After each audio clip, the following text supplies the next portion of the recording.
Olá, uma boa tarde para você. O Direto da Redação de hoje, 23 de fevereiro, está começando com tudo que foi destaque ao longo dessa semana no jornalismo da Rede Mais. Em Juiz de Fora, uma mãe reclama da demora do IML em Belo Horizonte para liberar uma ossada que pode ser do filho dela. O jovem de 16 anos desapareceu em março de 2017. 5 meses depois, a polícia encontrou em Simão Pereira, na Zona da Mata, os restos mortais que seriam da vítima. O material foi levado para a capital, onde os exames de reconhecimento seriam feitos e até hoje os parentes esperam uma resposta. Marcos Paulo de Souza Sebastião tinha 16 anos quando foi visto pela última vez em março de 2017. A família tem certeza de que ele foi assassinado. Um tio e 2 primos são suspeitos. Rosa Elaine conta que o filho vinha sofrendo ameaças do marido da irmã dela. Até os 10 anos eles cuidaram dele para mim trabalhar. E o pai ficava fora. Então, assim, já tinha alguns atritos que eu achava que seria alguma correção, que seria para o bem dele. Só que aí, aos 10 anos, teve um episódio assim que ele ficou marcado, depois de uma coça que o tio deu nele. E aí eu falei, olha, deixa agora ele sozinho, eu deixo as coisas prontas, porque ele já está grandinho, para evitar esse tipo de coisa. A família morava junta nesse endereço, na Vila Olavo Costa, região sul de Juiz de Fora. Aqui são 4 casas. Nas 3 de cima moravam a irmã da Rosa, o marido dela suspeito do crime e os filhos. Naquela lá de baixo, ela, Marcos Paulo e o marido. A última vez que eu conversei com ele foi no dia 15 de março, às 11 e pouca da noite, mais ou menos. Porque já havia tido a discussão entre o tio e eu deitei no colo dele, ele me fez um carinho e ele me levantou, me chamou e falou, mãe, vamos deitar, eu estou muito cansado, me abraçou e falou, não fica assim por causa daquele homem, que esse homem não vale nada. No dia seguinte, a mãe deu um beijo no filho que estava dormindo no quarto dele e foi trabalhar. A sensação de que alguma coisa estava errada fez Rosa pedir a amigos que fossem até a casa dela, ver se Marcos estava bem, já que ele não atendia ao telefone. Quando o marido chegou no final da tarde, encontrou a casa revirada e suja de sangue. A suspeita de assassinato gerou revolta na comunidade e os suspeitos fugiram da casa. Um detalhe que chamou a atenção de Rosa Elaine e do marido é que faltavam alguns objetos na casa, como uma televisão grande que eles tinham na sala. A família acredita que quem matou Marcos Paulo tinha a intenção de fazer com que parecesse um latrocínio, roubo seguido de morte. Até mesmo um rastro de sangue foi apontado, saindo pelos fundos da casa, mas testemunhas tiveram uma versão diferente. Ele foi até o quarto dele, aí ele viu as marcas de sangue, os móveis quebrados, de luta corporal, aí viu assim, não deu nem tanta atenção pelas coisas que estavam faltando, mas pela violência que tinha acontecido ali. Os pais de Marcos Paulo nunca acreditaram nessa versão e começaram imediatamente a procurar pelo filho. Eles foram em represas e barragens em busca do corpo. Foram 5 meses de angústia e desespero até que uma ossada foi encontrada num matagal na margem da LMG 874, em Simão Pereira. E na hora que chegamos lá, ela falou, é ali. Aí meu marido chegou e falou, Elaine, é ele. Estava lá, todo o cabelo dele, a coberta dele. É uma cena que jamais a gente vai esquecer. É uma crueldade, eu acho que... Como que a pessoa... A gente não sabe como que a pessoa pode ser assim tão cruel. Porque além de tirar a vida de uma pessoa, ter tirado o direito da gente se despedir dela. Todo o material foi encaminhado para o IML de Belo Horizonte para exame de DNA. Até hoje, mais de 1 ano depois dos ossos terem sido encontrados, o resultado não foi enviado a Juiz de Fora. O delegado responsável pela investigação confirma que Marcos não tinha antecedentes criminais e que o motivo do crime apontado na investigação foi mesmo a desavença com o tio. O inquérito foi concluído, mas a Justiça não liberou a prisão temporária dos suspeitos até que saia o resultado do exame do IML. Tem praticamente quase 300 páginas de investigação, bastante conteúdo probatório, provas diretas e indiretas, né, inclusive com pedidos de prisão temporária solicitados, mas que forem com parecer desfavorável do MP e decisão de indeferimento, tendo em vista justamente a falta de materialidade que existia até então. A ossada continua no Instituto Médico Legal de Belo Horizonte. Entramos em contato com a assessoria de imprensa da Polícia Civil, que apura o motivo da demora e qual a previsão para que o trabalho seja concluído. Além da dor pela perda do filho, Rosa se sente indignada com o que considera descaso do IML em Belo Horizonte. Até então não tinha corpo para poder acusar as pessoas que fizeram, para punir, né? E agora a gente encontrou a ossada, a gente espera todos os dias um telefonema para a gente poder enterrar meu filho. A Polícia Civil investiga o assassinato de um açougueiro em Cambuí, no sul de Minas. O corpo de Éder Cássio Dias, de 45 anos, foi encontrado dentro de um carro com vários tiros. Segundo o boletim de ocorrência, a Polícia Militar foi chamada por testemunhas que ouviram tiros em uma estrada vicinal em Cambuí. Quando os militares chegaram no local, encontraram Éder Cássio Dias, de 45 anos, dentro de um carro sem vida. A perícia também esteve no local. Dentro do veículo foi encontrado um revólver calibre 32 e 6 munições. A polícia então começou a conversar com pessoas e com testemunhas que estavam na região. Muitas dessas pessoas relataram problemas que Éder tinha com o atual companheiro da ex-mulher dele. O suspeito confirmou que os dois já tiveram problemas, mas negou qualquer envolvimento no crime. Já a advogada da vítima disse para os policiais que nos meses de agosto e novembro de 2018, Éder já havia sofrido 2 tentativas de homicídio. Ainda de acordo com a advogada da vítima, Éder acreditava que o atual companheiro da ex-mulher pudesse fazer algo contra ele. Agora a Polícia Civil vai investigar o caso. Uma soldado da Polícia Militar morreu em um acidente na MG 179, próximo a Machado, no sul de Minas. A repórter Lúcia Ribeiro tem os detalhes. O acidente foi no quilômetro 18 da MG 179, já próximo a Machado. A soldado Maria Eduardo Oliveira Danzinger saiu de Alfenas, onde morava, e ia para o trabalho. Segundo a Polícia Militar Rodoviária, Maria Eduarda estava sozinha no carro. A pista estava molhada. O veículo teria aquaplanado ao passar sobre uma poça. A policial perdeu o controle da direção. O carro invadiu a pista contrária e bateu no caminhão. A soldado, que era carinhosamente chamada de Duda, morreu no local. O caminhoneiro não se feriu.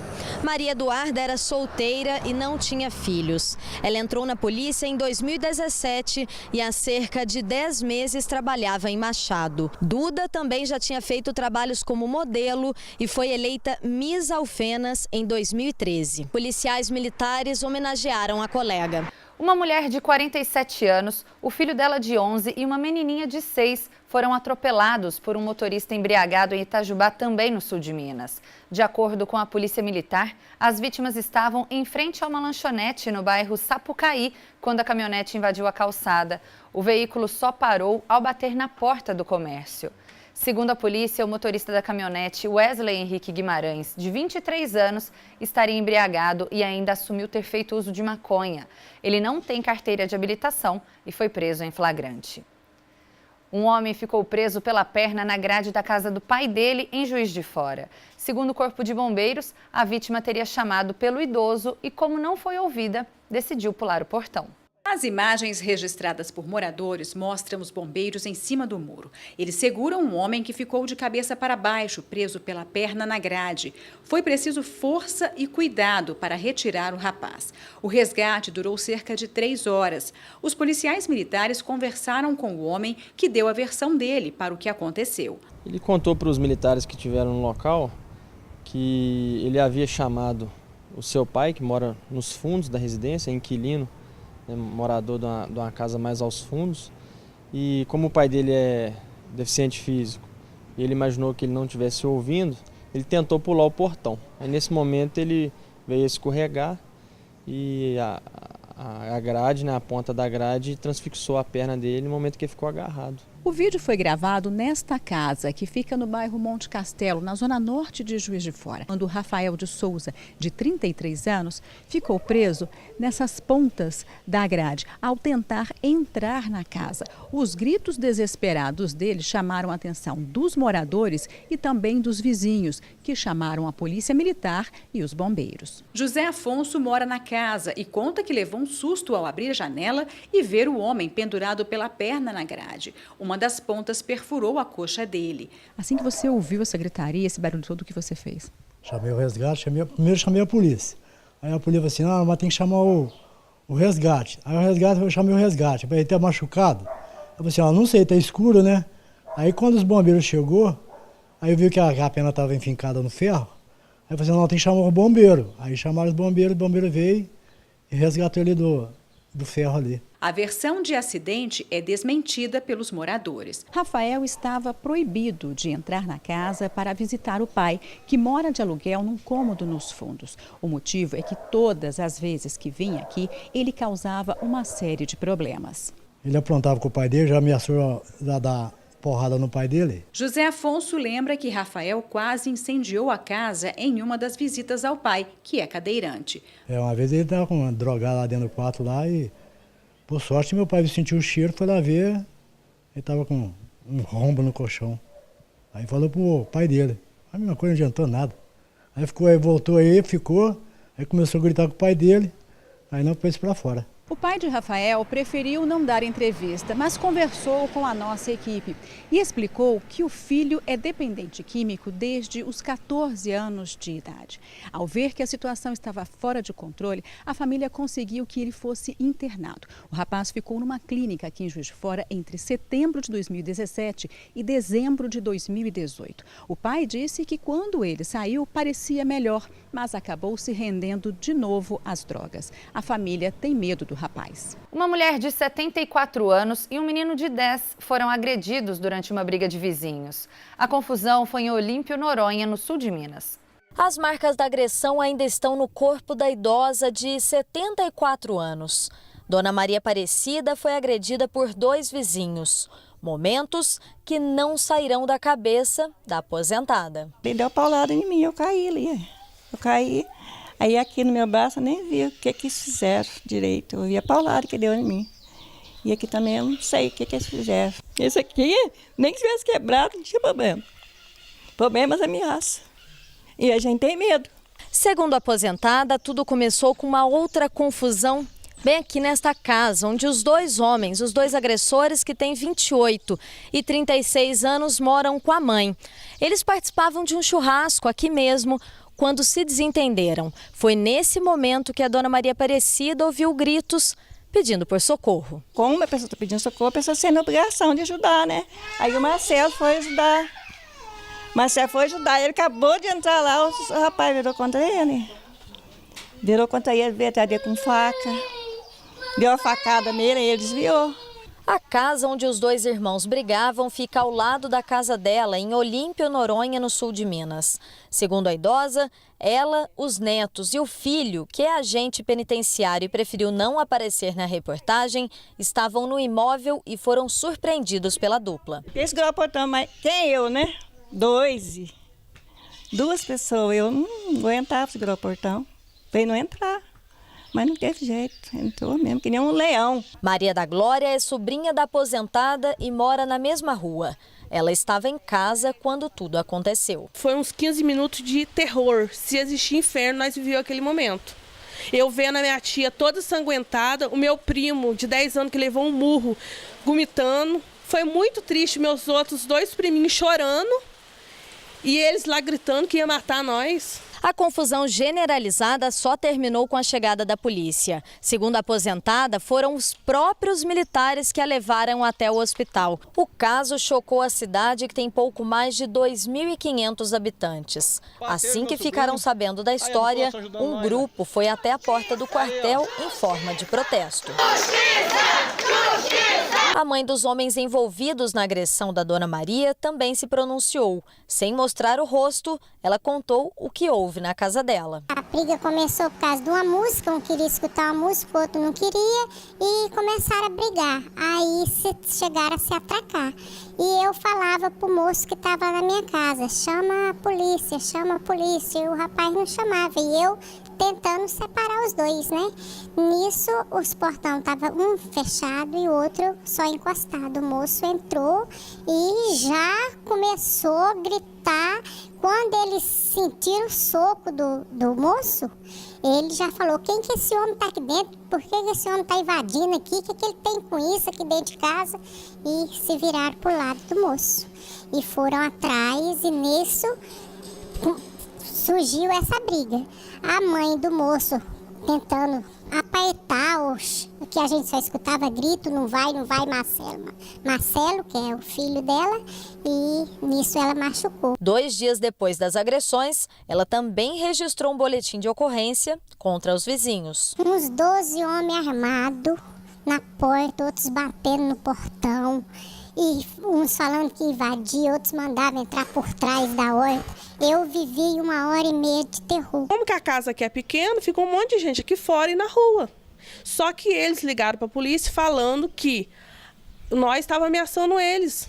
Se nós que mora dentro da casa que não pode ter visita, como que vai fazer? O caso está sendo investigado pela polícia. Enquanto isso, as 2 famílias seguem com medo do que pode acontecer. Todo mundo me olha de cara feia, me aponta, você entendeu? Eu estou assim acurralada na cidade, eu tô com medo. O pior é a ameaça de morte. Ele tem 2 filhos gêmeos para cuidar. Tem ele. Então, é difícil. Por meio de nota, a SEAP, Secretaria de Estado de Administração Prisional, informou que, como os supostos agentes penitenciários não estavam em horário de trabalho, a Secretaria não vai se posicionar sobre o caso. Uma agente penitenciária foi presa em Juiz de Fora. Segundo a Polícia Civil, ela é suspeita de facilitar a entrada de drogas e celulares no Ceresp da cidade. A agente penitenciária Raíssa Pereira, de 30 anos, foi presa enquanto trabalhava no Ceresp de Juiz de Fora.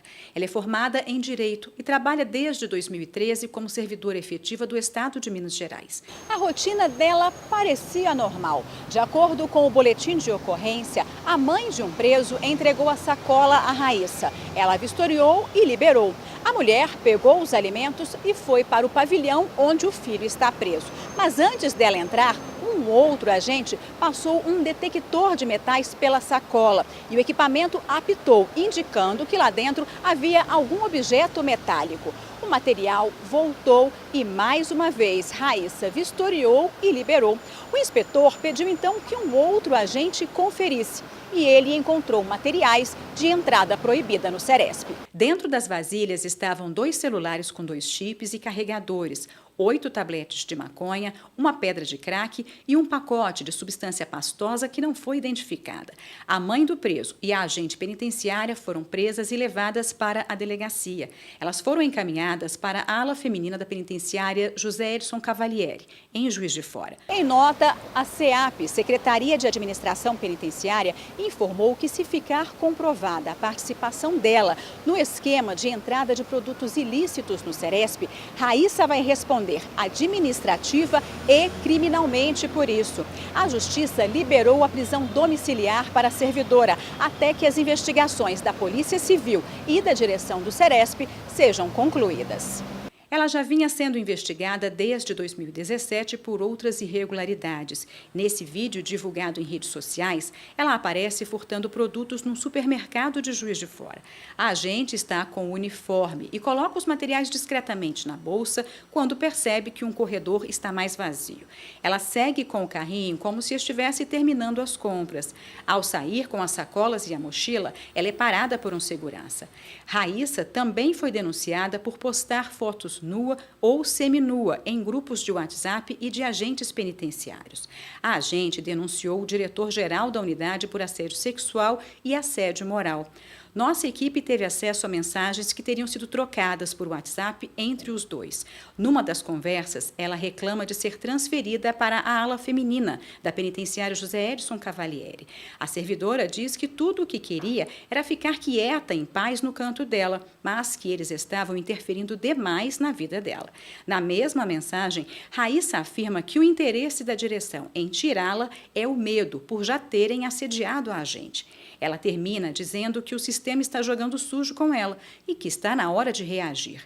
Em outra conversa, a servidora se oferece para enviar ao diretor prints de conversas que teve com ele, para que se lembre do que foi dito. Em seguida, diz que não sabe se o que traz no coração vai permitir que faça algo contra ele. Como resposta, o diretor diz que vai tentar revogar a transferência. Conversamos por telefone com o diretor do Ceresp. Ele disse que não está autorizado a dar entrevista, mas esclareceu que não tem o poder de transferir nenhum agente, que isso é feito pela SEAP. Alexandre Cunha negou ter praticado assédios moral e sexual contra Raíssa.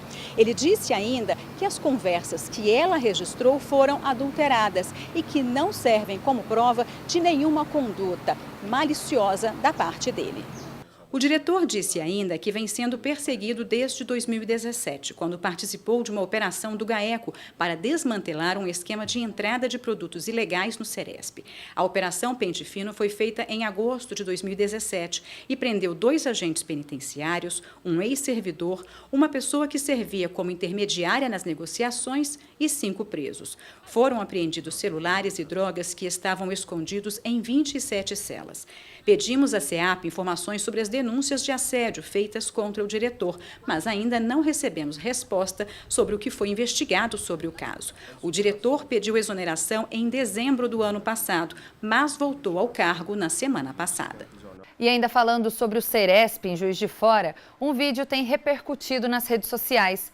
As imagens mostram um preso que seria do Ceresp reclamando das condições do sistema prisional. O detento esconde o rosto e lê uma carta que teria sido escrita em nome de todos os presidiários. Ele pede ajuda à Ordem dos Advogados do Brasil, a OAB, para os direitos humanos, Defensoria Pública, Ministério Público, Pastoral Carcerária e toda a sociedade.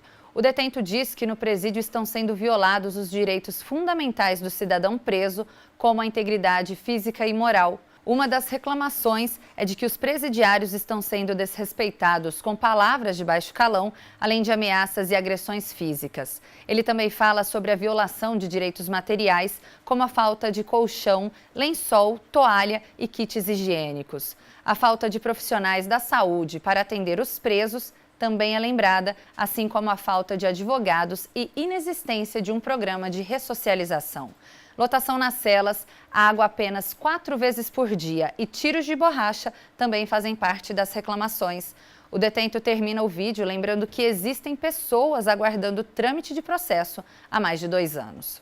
Nós, detentos do sistema prisional do Ceresp, viemos através dessa pedir socorro para a sociedade e todos os órgãos competentes e responsáveis pela execução penal como VEC, OAB, Direitos Humanos da Câmara, Defensoria Pública, Ministério Público, Pastoral Carcerária e toda a sociedade. Somos presos, já tivemos cortados o direito de ir e vir, como a liberdade, mas sabemos o que temos direitos e deveres, e cumprindo todos os nossos deveres e sofrendo com as violações de direitos naturais e consagrados em lei penal, como 700, 210 e 84 na Constituição Federal, tais como respeito à integridade moral e física do preso.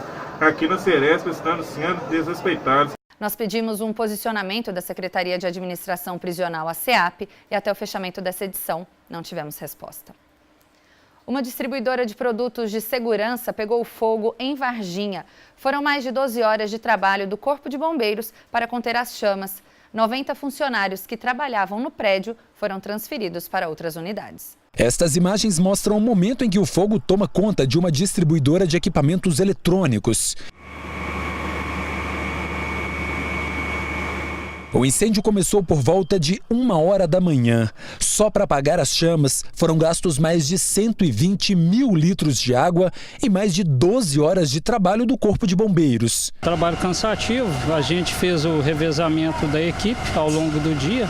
O pessoal ser rendido por outros, né? Mais cansados, mais descansados chegarem e tomarem o lugar deles, né? Nós avançamos durante o dia, né? Debelamos um incêndio. No local havia 2 prédios que foram destruídos pelo fogo. E olha, quando a gente imaginou que o fogo já tivesse acabado, ele recomeçou aqui nesse local, nesse momento, correria do Corpo de Bombeiros aqui, porque olha só, o fogo recomeçou nesse prédio aqui, que parece ser um prédio administrativo. Mário, mostra lá pra gente. Olha só, as chamas tomaram conta do prédio, os vidros já estouraram, a rede elétrica também está comprometida, e aí começou a correria aqui novamente por parte do Corpo de Bombeiros. O problema é que a todo momento surgem novos focos. Essa empresa que produz vidros temperados fica bem ao lado da distribuidora. Ela foi usada pelos bombeiros para ter acesso às chamas que ainda tomavam conta da estrutura. O centro de distribuição da empresa atendia cerca de 12 lojas em todo o estado. Equipamentos como câmeras de segurança e alarmes estavam no local. Parte da mercadoria foi retirada ainda durante a madrugada. No momento do incêndio, o prédio estava vazio. A empresa já está estruturada, já está se deslocando para outro local e já está manejando já o pessoal, todo mundo já vai trabalhar normalmente. No meio da tarde, as chamas foram controladas. Segundo os bombeiros, a empresa não tinha o laudo de vistoria. A empresa não possui o AVCB, que é o auto de vistoria do Corpo de Bombeiros. Ela tem um projeto que está notificado e para o responsável corrigir as notificações no processo. O prejuízo ainda não foi calculado. O dono da empresa estava viajando, mas disse que o local possui seguro. Apenas a perícia vai apontar as causas do incêndio. Cena de terror, né? Filme de terror. A gente só vê em TV e isso é triste. É muito triste.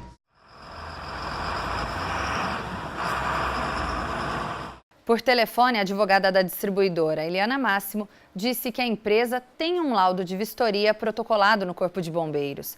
Ainda segundo a advogada, também foi enviado, em dezembro do ano passado, um pedido de substituição parcial do projeto, mas até hoje a empresa não teve uma resposta da corporação. Já o Corpo de Bombeiros informou que o projeto está em análise e ainda não foi aprovado. Um temporal causou muitos estragos em Santos Dumont, na Zona da Mata. Foram 6 horas de chuva forte. O centro e vários bairros da cidade ficaram alagados. O temporal começou à noite e se estendeu até a madrugada. Vários pontos da cidade de Santos Dumont, na Zona da Mata, ficaram alagados. Os moradores registraram os estragos e postaram nas redes sociais. No centro, a enxurrada cobriu ruas e invadiu o comércio. Olha a situação que ficou a rua Sérgio Neves, aqui em Santos Dumont, centro completamente alagado. O Rio das Poças transbordou e o que a gente vê é uma situação caótica aqui no centro. A água invadiu esse restaurante. Os motoristas que se arriscaram na enchente precisaram de atenção. Na BR-040, num dos trevos de acesso a Santos Dumont, a água cobriu o asfalto. Os moradores registraram a água invadindo casas e prédios. Neste, o térreo ficou inundado. Quem tentava descer as escadas encontrava água por toda parte. A enxurrada quase invadiu a cadeia de Santos Dumont. Alguns agentes foram para a calçada monitorar o nível da água. Nesta casa, ao lado da cadeia, a enchente causou prejuízo. Na cozinha, os eletrodomésticos ficaram molhados. Pelos cômodos, mais estragos. A família conseguiu colocar alguns móveis para cima para evitar que eles fossem atingidos. A chuva deu uma trégua durante a madrugada e retornou mais fraca no início da manhã. O quarto depósito foi o bairro mais atingido de Santos Dumont. Aqui na parte baixa, todas as casas foram invadidas pela enchente. Os moradores disseram que a força da enxurrada era tanta que aquelas toras foram arrastadas por cerca de 200 metros. Durante toda a manhã, a cena que a gente encontra aqui é essa. Os moradores tentando tirar a lama que ficou depois que a água baixou de dentro das casas. Nas paredes, a gente ainda vê a marca da altura que a enchente chegou. Foi enchendo, a gente na hora que tentou tirar, já não tinha mais jeito, porque a água veio muito forte, entendeu? E não conseguimos, assim, por exemplo, o que pôde fazer fez, e o que não pôde, não teve jeito. Eunice passou a manhã limpando os móveis, na esperança de salvar alguma coisa. Muito cansaço, que é muito trabalho, Deus de ontem quem está mexendo. Eu nem dormi. Hoje eu queria dormir às 6 horas, quando ele desceu, Mas eu nem dormi, cabeça doendo, minha pressão subiu. 15 pessoas da mesma família tiveram que deixar as casas onde moravam. Eram 3 construções bem próximas. Todas foram invadidas pela água. Os moradores foram trazidos para essa escola estadual. Uma sala foi improvisada como dormitório. Colchões, cobertores e roupas foram doados por pessoas que entenderam as dificuldades que essa família estava passando. Eles perderam tudo o que tinham. Dona Catarina estava trabalhando quando ficou sabendo dos estragos. A senhora nem estava em casa, Dona Catarina? Estava em casa, estava trabalhando. Aí quando eu saí do meu serviço, eu falei assim, gente, não tem condição de eu passar para minha casa. Quando eu cheguei aqui, já estava tudo aqui. As diretoras já estavam ajudando a trazer eles para cá. Eu estava deitado, do nada aquela água começou a subir. A água estava do nada, subiu. Aí, nossa, ficou apavorado. Nunca passei por isso, nossa, nem pensei em passar. Vi muita televisão, mas nem pensei em passar nisso. Júlio César também mora no bairro Quarto Depósito e teve prejuízos com a chuva. Mesmo assim, encontrou tempo para levar leite até a escola, ao saber que crianças estavam desabrigadas. E fico emocionado, cara. Meus olhos chegam a encher d'água. Eu perdi, mas quanta gente perdeu aí? As aulas na rede municipal e o transporte escolar estão suspensos na parte da tarde e da noite em Santos Dumont. A prefeitura decidiu decretar a situação de emergência no município. A cidade está em alerta e a previsão é de outro temporal. O alerta continua, porque ontem tivemos 20 milímetros e hoje está programado 30 milímetros de chuva. Então, vamos ficar em alerta. O pessoal já pode ficar com o sinal alerta aí. E nós vamos para um intervalo bem rapidinho, não saia daí.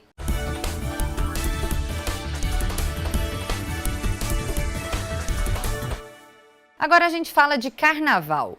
O carnaval está chegando, mas não vai ter festa em muitas cidades mineiras. É que por causa da crise financeira enfrentada pelos municípios, as prefeituras anunciaram o cancelamento da folia. Faltam poucas semanas para a festa mais popular do Brasil, o Carnaval. Mas neste ano, alguns foliões em Minas Gerais ficaram sem a festividade. É o caso de Lavras, no sul de Minas. A prefeitura comunicou nas redes sociais o cancelamento do carnaval na cidade. Nas ruas, os moradores concordaram com a decisão. Para mim, o carnaval no momento não está fazendo falta, né? Acho bom não ter carnaval, a cidade precisando de tantas coisas. Eu não vejo problema nenhum. No anúncio, a prefeitura alega que a medida foi tomada devido à crise financeira em Minas Gerais. O texto também justifica que os repasses feitos pelo governo estão atrasados. Uma dívida que chega a 29.700.000 reais. Estávamos crentes que, ao ser assumido na nova gestão, haveria já logo de cara o repasse que seria nosso, natural por direito receber. Mas, tendo em vista essa falta de repasse, nós não podemos tirar um recurso próprio do município para investir numa outra linha, que seria a linha de incentivo à cultura. O secretário diz ainda que o planejamento para o Carnaval 2019 foi orçado em R$120 mil e tinha como meta resgatar a tradição da festa na cidade. Para esse ano estava preparado um desfile com arquibancada para a população, com a previsão de 4 escolas de samba, em forma de competição, onde ia ter carro abre-alas, porta-bandeira, bateria, etc. Mas, infelizmente, devido à falta de recursos deste ano de 2019, tivemos que cancelar. Mas o cancelamento da festa não deve prejudicar a economia do município. Diferentemente do que acontece no Natal, Lavras não tem um plano cultural a princípio voltado para o carnaval de potencialização turística ou de arrecadação de verbas através dele. Nós estamos reconstruindo o carnaval lavrense com desfile de escolas de samba para que futuramente, resgatado esse ponto, nós possamos sim vislumbrar uma política turística em cima do carnaval. Três Corações é outra cidade no sul de Minas que também teve o carnaval cancelado. Nas redes sociais, a decisão dividiu os moradores. Boa parte dos internautas apoiaram a ideia, mas alguns reclamaram. como esse que diz que a cidade ficará fantasma durante o carnaval e espera que a prefeitura informe onde o dinheiro destinado para a festa foi aplicado. O motivo do cancelamento é o mesmo apresentado pela Prefeitura de Lavras: a grave crise que afeta o estado. Sem os repasses do governo, o município decidiu cancelar a festa e o dinheiro deve ser aplicado no setor da educação. A Prefeitura decidiu investir aquilo que seria utilizado no Carnaval, para a questão dos uniformes escolares. O ano passado iniciou-se esse procedimento da compra de uniformes escolares para a rede pública municipal e nesse ano, com o recurso que seria utilizado na festividade de Carnaval, vai se ampliar essa questão dos uniformes. E quem quiser promover qualquer tipo de manifestação carnavalesca, como festas particulares ou desfiles de blocos em espaço público, deve procurar o setor de fiscalização aqui da Prefeitura de Três Corações. A partir daí, é preciso apresentar um projeto e solicitar a emissão de um alvará. Com horário para início e término dessas atividades, vai se averiguar se o local onde essas pessoas querem fazer se é adequado, se ele pode ser utilizado para essa finalidade, e aí vai ser liberado um alvará para que as pessoas realizem as suas atividades. Outros municípios do sul de Minas também cancelaram o carnaval, como é o caso de Guaxupé. Na decisão publicada no dia 23 de janeiro, a administração alega que a falta de repasses do estado chega a 18 milhões de reais. Já em Andradas, o prefeito informou que nos próximos 90 dias, todos os eventos realizados pela Prefeitura serão cancelados.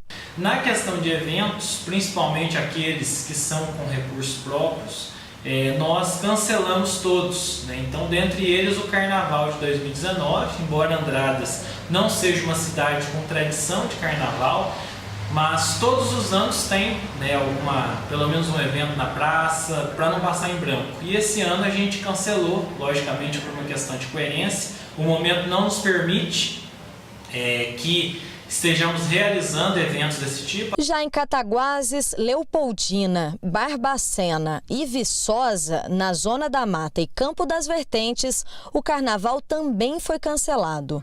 Em Juiz de Fora, mais de 50 atividades estão programadas para os foliões, todas sem investimento da Prefeitura. Em nota, a Fundação Cultural Alfredo Ferreira Lage, a Funalfa, responsável pela gestão da cultura na cidade, informou que a Liga Independente das Escolas de Samba no município optou por não realizar os desfiles neste ano. O texto diz ainda que o evento foi aprovado pela Lei Rouanet, mas não conseguiu captar o dinheiro com os patrocinadores. Já no norte de Minas, Janaúba e Unai também cancelaram a festa por causa da crise financeira. Em Juiz de Fora, um carnaval antecipado começou com confusão. A festa irregular no bairro Santa Terezinha terminou com uma tentativa de agressão aos militares. Autoridades policiais e fiscais da prefeitura se reuniram na Câmara Municipal e criaram uma força-tarefa para tentar evitar que situações como essa voltem a acontecer. O local marcado foi a praça do bairro. A diversão virou tumulto. Os policiais militares precisaram de reforço para controlar várias brigas generalizadas. Os moradores registraram o momento em que o policiamento usou balas de borracha para conter a confusão. Assustadas, algumas pessoas correram para longe. Segundo a polícia, um adolescente passou mal depois do tumulto e foi levado para o hospital de pronto-socorro. Ele morreu e a suspeita é de overdose. Para evitar que esse tipo de cena se repita, foi criada uma força-tarefa em Juiz de Fora, unindo policiais, representantes da Prefeitura e do Juizado da Infância e da Juventude. O objetivo é coibir a realização de eventos clandestinos no carnaval da cidade. O grupo se reuniu com a Comissão de Segurança Pública da Câmara Municipal para definir as estratégias de ação. A unificação de forças. A gente verifica que todos os órgãos atuavam, mas de maneira isolada. Então, devido a esses fatos que estão ocorrendo de fora, esses jovens estão se organizando de uma maneira que, se os órgãos não estiverem unidos, não conseguiriam combater de maneira mais efetiva. A Polícia Militar vai ser acionada em casos de eventos sem autorização. E é importante a participação da sociedade de denunciar esses eventos clandestinos, porque isso gera uma sensação de insegurança para as pessoas de bem que querem curtir o carnaval nesse período. A Polícia Civil aponta as redes sociais como aliadas na identificação de eventos clandestinos e dos organizadores. A inteligência toda, nossa inteligência da Polícia Civil toda à disposição para estar trabalhando isso. E também punir caso esteja acontecendo alguma divulgação de crime indevida, algum cometimento de crime cibernético. Vários órgãos da Prefeitura vão atuar na força-tarefa, ajudando a identificar e punir os responsáveis pelos eventos clandestinos. Criar uma estratégia de abordagem, uma abordagem inclusive que anteceda o evento, para prevenir que o evento, caso ocorra, que se descontrole, que é o maior problema do descontrole do evento. Então, a ideia é trazer sinergia para as ações que já acontecem isoladas. De maneira isolada tem sido muito difícil, porque realmente são eventos pouco planejados, a gente tem notificação deles em cima da hora e estão conseguindo levar um grande número de pessoas para locais que às vezes são até inapropriados para aquele tipo de evento. Infelizmente, muitas pessoas acabam proporcionando cenas como estas. Realmente é um absurdo, né? Mas o carnaval é sinônimo de alegria. E há poucos dias da festa mais popular do país, as vendas e aluguéis de fantasias estão a todo vapor. Máscaras, fantasias de heróis, perucas. Tem de tudo para quem gosta de curtir o carnaval com toda a animação. É tanta coisa que a Laís e o marido não sabiam o que levar para a filha. Ela gosta muito de fantasia, ela faz balé, daí ela gosta muito de se divertir com os amiguinhos no carnaval. E olha que as compras do casal estavam apenas começando. A família inteira tem a tradição de cair na folia. A gente é de campanha e meu esposo na sexta-feira a gente tem o bloco das piranhas em campanha. Ele sai de mulher também e a família toda sai fantasiada. Bom para o empresário que espera faturar até 15% a mais com as vendas de fantasias e acessórios. Há um aumento muito na procura de carnaval. O carnaval está cada vez mais na moda, as pessoas saírem fantasiadas, com os acessórios, maquiadas, com glitter, neon. Então, as vendas cada vez mais aumentam aqui na loja e a expectativa para esse ano é muito boa. E as tendências para a festa mais popular do Brasil já estão em todos os cantos da loja. Tem fantasia de uma série do momento, máscaras de personalidades que viraram memes e até roupa com estampa de uma música que promete ser o hit do carnaval. O nome dela é Jennifer, eu encontrei ela no Tinder, não é minha namorada, mas poderia ser. A tendência esse ano para as mulheres são muito os bodies neons, os metalizados, shorts metalizados, também temos fantasias de personagem da Ladybug, que as crianças gostam muito. Para os homens, as fantasias de heróis, que não saem, são clássicas. E também temos fantasia da Patrulha Canina e também temos vários artigos, como do Fábio Assunção, que o povo gosta muito e procura muito. Além das fantasias e dos acessórios, outro item que é muito procurado nesta época são as maquiagens. Ano passado o glitter já teve uma procura muito grande. Esse ano também as tintas neons tá saindo muito. Mas para quem não quer comprar, tem a opção de alugar um look completo para curtir os dias de folia. Só nesta loja são 5 espaços repletos de fantasias à disposição dos clientes. Tem para as crianças e também tem para os adultos. São 3.000 peças com preços variados. A gente tem preço começando a partir de R$ 65,00, aí varia de uma peça para outra. Às vezes, no caso de uma fantasia, que é primeiro aluguel, sai um pouquinho mais caro. Mas os nossos preços não ultrapassam a R$ 130, R$ 140,00 nessa base. Difícil mesmo é encontrar a fantasia ideal. Wallace e Patrick são provas disso. 1, 2, 3 trocas de roupas e Patrick ainda estava em dúvida de qual fantasia alugar. A diversidade que é muito grande, né? Eu acho que tem que experimentar, né? Para ver como é que vai ficar no corpo, se é quente ou não. Aí tem que experimentar para ver qual vai ficar melhor. Em situação parecida estava o amigo Wallace. O jovem, que é de Machado, no sul de Minas, estava encantado com a variedade de fantasias encontradas em Varginha. Tem um amigo que ele mora aqui, me indicou essa loja, a gente veio, nossa, muitas fantasias, não tô conseguindo escolher qual que eu vou querer ainda não. Independente da fantasia, o carnaval promete ser o melhor dos últimos anos. A expectativa é muito boa, viu? Porque os dois últimos carnaval que eu fui para Boa Esperança foi muito bom. E lá tá falando que esse ano vai ficar bem melhor do que os outros anos ainda. Aí, nossa, acho que vai ser muito legal esse ano lá em Boa Esperança. E vai arrasar com a fantasia? Vai arrasar com a fantasia, pretendo.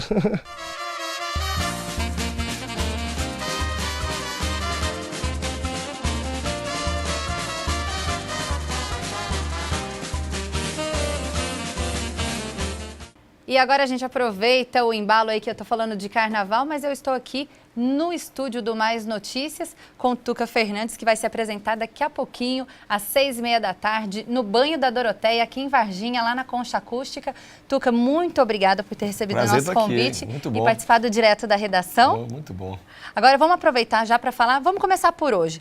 Hoje, 6h30, o que o Folião de Varginha pode esperar de você? Olha, como é o meu primeiro show solo aqui, eu vim aqui como Jamil uma noite, né, umas 3 vezes, e então se preparem que eu vou fazer uma apanhada assim, da época do Jeremias no Bate-Corna, que foi a banda antes do Jamil uma noite, depois várias canções, sucesso do Jamil uma noite e também da minha carreira solo, além de coisas do pop, do axé, que eu gosto de tocar, que estão aí acontecendo no Brasil. Então é um show muito eclético, um show onde eu imprimo cada vez mais a minha verdade, né? essa mistura do pop, do rock, do eletrônico, e mostrar para a galera um grande show para a galera curtir todo. Então a partir das 18h30, se preparem, cheguem cedo, que o show é dançante do início ao fim.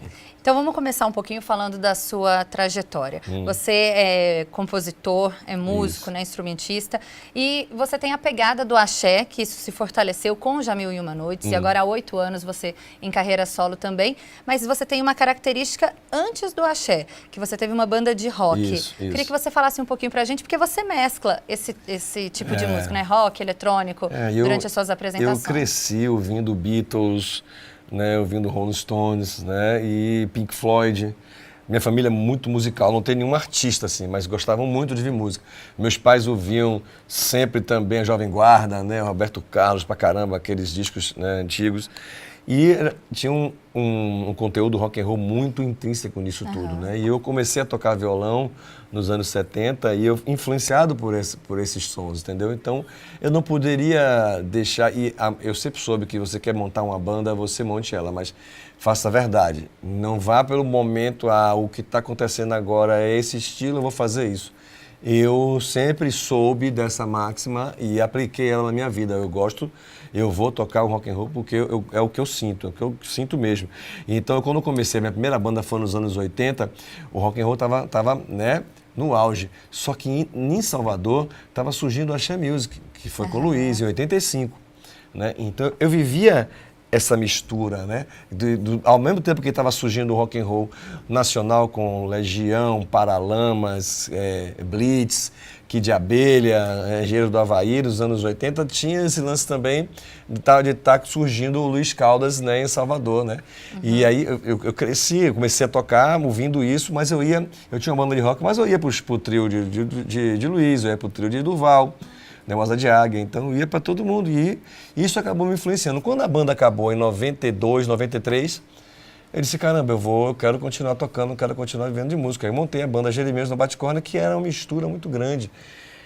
Ela tinha essa mistura do pop, do rock, né, com a música baiana. A gente começou, aí colocamos, era a mesma banda, começamos a colocar os tambores, né, a percussão. E aí a gente deslanchou, começou a tocar. Foram 3 anos só de Jeremias, depois já virou Jamil, já foi uma loucura de carnaval, trio, tudo hora. A gente pode ver, então, que você é baiano, né? Então baiano. Você se pegou ali naquele divisor de águas. Isso, foi. Né? Entre o rock e o axé. E aí você acabou que conciliou tudo, né? Consegui. Foi por uma Graças vertente. A Deus, eu trouxe essa influência, acrescentou, porque já tinham várias bandas, a Daniela Mercury já tinha invadido o mundo, né? A cor dessa cidade sou eu, foi aquele estouro nos anos 90, início dos anos 90, 92 por ali. Ela já estava, né, já era uma explosão, já era uma realidade, né? O Asa, o Chiclete, todo mundo tinha uma característica muito forte. Se a gente não viesse com uma característica nossa forte, a gente não ia conseguir um lugar ao sol. A gente conseguiu um lugar porque a gente tinha... Era diferente, né? A gente tinha uma coisa misturada com o pop, né? E o eletrônico. Desde aquela época a gente já tinha essa consciência do eletrônico, assim, né? Hoje o eletrônico está presente em muita coisa, né? Nossa vida, o eletrônico, a música eletrônica, hoje em dia é uma realidade muito forte. Mas a gente gostava desde aquela época, de misturar o rock, o pop com o eletrônico na música baiana. Agora eu vou te fazer uma pergunta muito pessoal, porque eu já fui para a Folia também. Como que é arrastar uma multidão?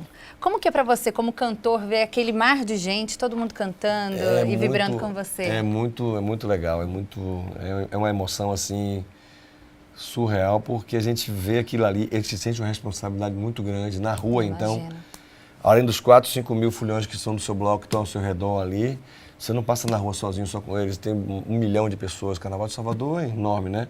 E você vai andando, trocando de público, e aquele público, aquela multidão, e você tem que estar sempre muito ligado. Além de ser uma emoção enorme, né? Eu fui fulião, falando com você aqui, eu ia atrás do Chiclete, eu ia atrás do Asa, né? Ricardo Chaves, eu ia atrás deles, eu pulava, né? Lá embaixo. Então, isso me ajudou muito, porque quando eu me vi em cima do trio, eu sabia os perrengues e as coisas bacanas que eu passava lá embaixo. Então eu já tinha essa noção. Quando eu chegava, caramba, aqui eu passei, lá embaixo todo apertado, eu tô vendo o povo apertando aí, vou tocar uma música mais lenta, que eu sei que lá embaixo apertou. Legal. Entendeu? Então eu vou tocar uma música mais lenta aqui, porque tá apertando minha galera.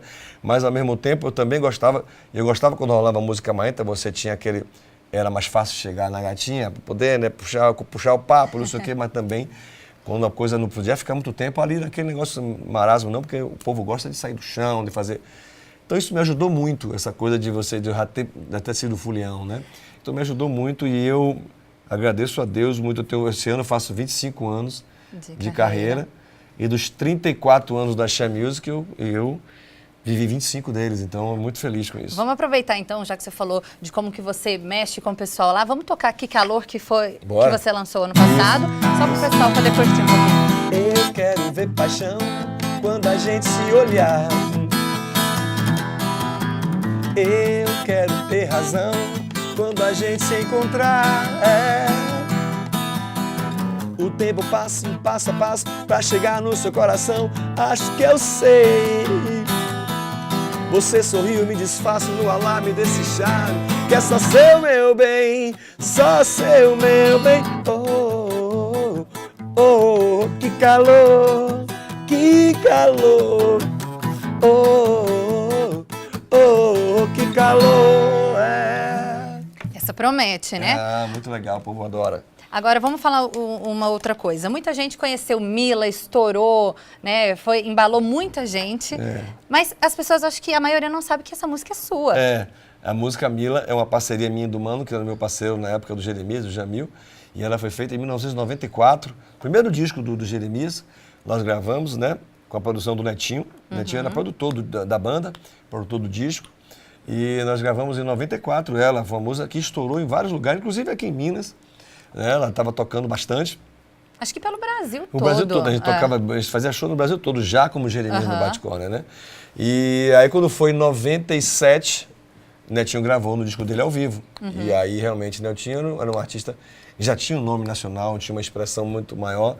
E realmente a música na voz dele, né, ganhou uma proporção muito grande, onde foi uma proporção que eu diria até mundial, né? Que ele saiu até daqui do Brasil e fechou fora, né, na Europa, nos Estados Unidos, vários lugares ele fechou com a música Mila. Então, a gente fica feliz de ver com a música, né, que surgiu ali no embrião, a gente brincando ali. Primeiro disco do Jeremias, quantos sonhos a gente tinha na cabeça. O maior sonho era viver de música, trabalhar. Naquela época, nos anos 90, tinha uma máxima que surgiu dos meninos do rock and roll, né? Eles diziam assim, você quer conhecer o Brasil? Monte uma banda de rock e viaja o Brasil inteiro. A gente tinha essa coisa, a gente montou uma banda de Axé Music e viajou e conhecemos o Brasil inteiro, né? E fora do Brasil também, viajando para fora também. Então, né, isso deu um handicap a gente, né? Pra gente chegar e crescer e fazer. Mudamos de nome, né? Em 97 a gente mudou de nome, a gente era Jeremias do Bate-Cora, mudamos de nome para Jamil Uma Noite e viajamos o Brasil, o mundo todo. Com a nossa música, isso é muito bom. E agora 8 anos de carreira solo. Isso, é. O nosso tempo é muito curtinho, a gente começa a conversar e quando vê já passou. Eu queria que você, né, daqui a pouquinho, às 6h30 da tarde, lá na Concha Acústica, Banho da Doroteia. E eu vou pedir pra gente encerrar, faz um pupurri aí das músicas, pro pessoal já se animar, já se embalar, liguem pra que daqui a pouco. Eu vou tocar tudo, desde o Jeremias, Jamil, carreira solo. Sou praieiro, sou guerreiro, tô solteiro, quero mais o quê?